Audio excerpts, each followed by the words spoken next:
ওগো আল্লাহর হাবিব, আপনার কাছে আমার একটা প্রশ্ন আছে, যে প্রশ্নের কারণে আমি অস্থির, আমি চিন্তিত।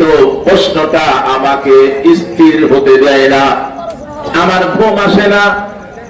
ও পয়গম্বর, এই প্রশ্নটার যদি আপনি আমাকে উত্তর দেন, এর যদি জবাব দেন, আমি আমার মনকে সান্ত্বনা করতে পারবো, আমার মনকে বুঝ দিতে পারবো। পয়গম্বর, যে প্রশ্নটার কারণে আমি অস্থির হয়ে আছি, চিন্তিত, টেনশন, নবীজি মুহাম্মদুর রাসূলুল্লাহ সাল্লাল্লাহু আলাইহি ওয়াসাল্লাম তাকে অভয় দিলেন। বলো বেদুইন, হে আল্লাহর বান্দা, তোমার প্রশ্নটা কি? যে প্রশ্নের কারণে তুমি অস্থির, তুমি পেরেশান, বলো তোমার সেই প্রশ্নটা তুমি আমার কাছে জানাও।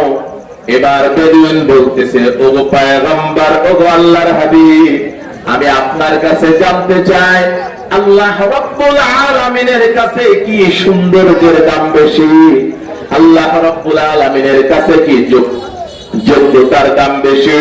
আল্লাহ রাব্বুল আলামিনের কাছে কি কণ্ঠ সুজার সুন্দর তার দাম বেশি? যে ব্যক্তি শিক্ষিত না, অযোগ্য, মূর্খ, ভালো করে কথা বলতে পারে না, তার দাম কি কম? এই যোগ্যতার কারণে কি জান্নাতে যাবে? আর যোগ্যতা না থাকার কারণে, সুন্দর না হওয়ার কারণে, কেউ কালো, কেউ খাটো, কেউ বিশ্রী, এই কারণে, এই বাধাগুলো কি খাটো হওয়ার কারণে, কালো হওয়ার কারণে, বিশ্রী হওয়ার কারণে, কণ্ঠে সুন্দর না হওয়ার কারণে, শিক্ষিত না হওয়ার কারণে, এই কারণগুলো কি জান্নাতে যেতে কোনো বাধা? নবী মুহাম্মদুর রাসূলুল্লাহ শোনার পরে বলতেছেন, ওগো আল্লাহর বান্দা, আমার তো মনে হয় তোমার মনে অনেক বাদ কষ্ট, কারণ তোমার প্রশ্নই বলতেছে তুমি হয়তো কোনো জায়গাতে সমস্যার সম্মুখীন হয়েছো, না হলে কেন তুমি এমন প্রশ্ন করলে বলো? নবী মুহাম্মদুর রাসূলুল্লাহ এবার ওই ব্যক্তিকে বলতেছে, হে আল্লাহর বান্দা, শোনো না, আমার প্রস্তাব তোমার রব আল্লাহ রাব্বুল আলামিনের কাছে সৌন্দর্যের দাম বেশি এমনটা নয়, অসৌন্দর্যের দাম কম এমনটা নয়, কালো মানুষ, বিশ্রী মানুষ, সে অশিক্ষিত মানুষ, এর কোনো দাম নাই এমনটা না।